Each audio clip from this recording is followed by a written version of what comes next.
Hey guys, listen, so I've had a couple of questions about how I mount up the trolling motor on the front of my Roundabout watercraft. So I'm going to show you that today. I was just going to send a couple of pictures to try to get them on there, but this is probably a little quicker, a little easier to explain.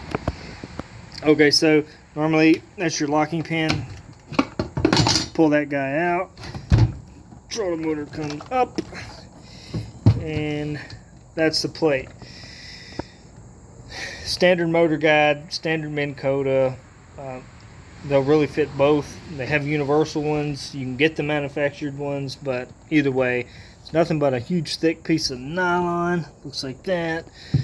Normally it has 4 mounts already there, same direction. On mine, this one, as you can see, was a little too close to the edge and how I wanted this trolling motor to actually hang off the side. And so I just took a auger bit, redid this hole to the same diameter of the other one. Did not use this one. Used the same equipment hardware that was provided with the trolling motor mount. Screwed the hole in there and mounted it up under, under the underside. I'll show you here in just a second how I got to that. I actually drilled a hole in there to get to the deck plate, but on the bottom side of it, I doubled up with some thicker fender washer style washers, and it's got nylon lock nuts on there. So it's been on there a couple years now. Is not loose. Never will come loose. So that's pretty much it. The only other thing I did was I did the trolling motor mount plug right there. This is the 2-pin style.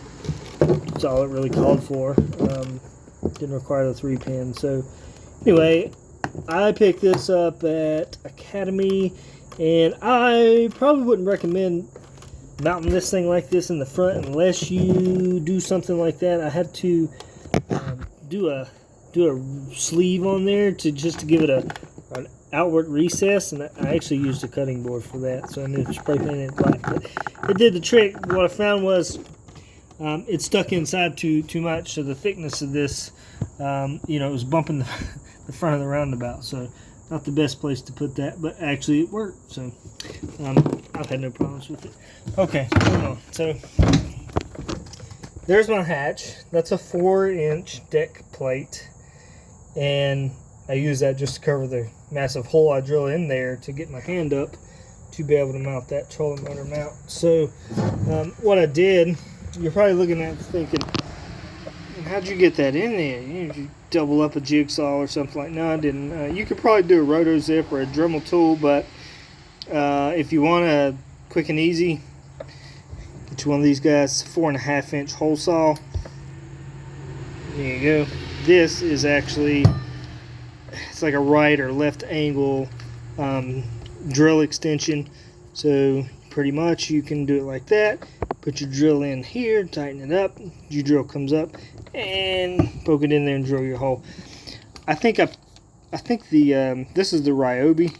Lowe's sells them as well, but I think this was $15 at Home Depot, and I believe I paid about the same, $10 to $15 for this hole saw on Amazon.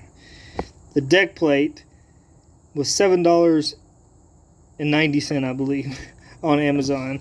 I've got a bunch of them in here. I think I put, except for this one, I've only got one, but the other hatches, I think I got 2 in just because I had to go left to right to run some wiring. But pretty simple. I mean, they don't leak or anything, and it's really not, not much of a chance you're really going to get a lot of water in this thing anyhow. So, but it kept it clean, kept it sealed. So there it is. That's how you do it. Hope this helps give you an idea of how you want to mount your trolling motor.